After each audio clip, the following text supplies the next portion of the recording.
Pour le dire sans embâche, les époques de réveil donnent au mauvais esprit l'occasion de pénétrer chez les chrétiens spirituels et de les posséder. Et le réveil cesse à cause des cas de possession. Les plus consacrés, les mieux qualifiés peuvent être séduits et possédés en acceptant comme divines les contrefaçons de Satan. Ceux qui ne sont pas absolument abandonnés à l'esprit peuvent échapper à la possession à forme aiguë, mais ils sont exposés à certaines formes de séduction moins caractérisées, où ils tombent aisément. Par exemple, ce qu'on appelle l'esprit fanatique, ce fanatisme qui se développe toujours de façon plus ou moins accentuée après les réveils, résulte directement de l'action des mauvais esprits. Au début des réveils, les ignorants désirent être enseignés dans les choses de Dieu, mais lorsqu'ils sont passés par leur expérience spirituelle, ils deviennent absolument réfractaires à tout conseil et à tout enseignement. La simplicité première fait place à une infaillibilité satanique ou à un esprit d'obstination.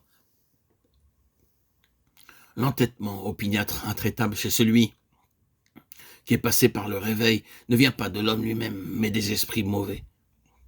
C'est parce qu'ils ont séduit sa pensée et qu'ils tiennent son esprit en leur puissance que le chrétien est devenu intraitable et déraisonnable. Dès qu'un réveil éclate, le but que se proposent les puissances des ténèbres, c'est de pousser aux extrêmes le vrai. Leur action est d'abord imperceptible. Elle consistera en suggestions ou en impulsions à faire telle ou telle chose, à peine contraire à la raison, mais comme l'impulsion est suivie, que la voix de la raison est ignorée, et même avec le temps réduite au silence, ceux qui sont ainsi séduits tombent par la suite dans l'extravagance et le fanatisme.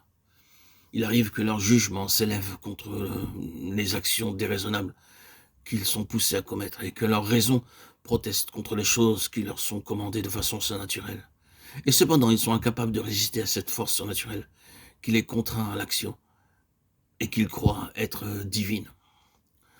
Tout ceci, et bien plus encore, tout ce dont nous sommes entretenus, c'est l'histoire des époques qui ont suivi les réveils au cours de l'histoire, au cours des siècles, de tous les temps.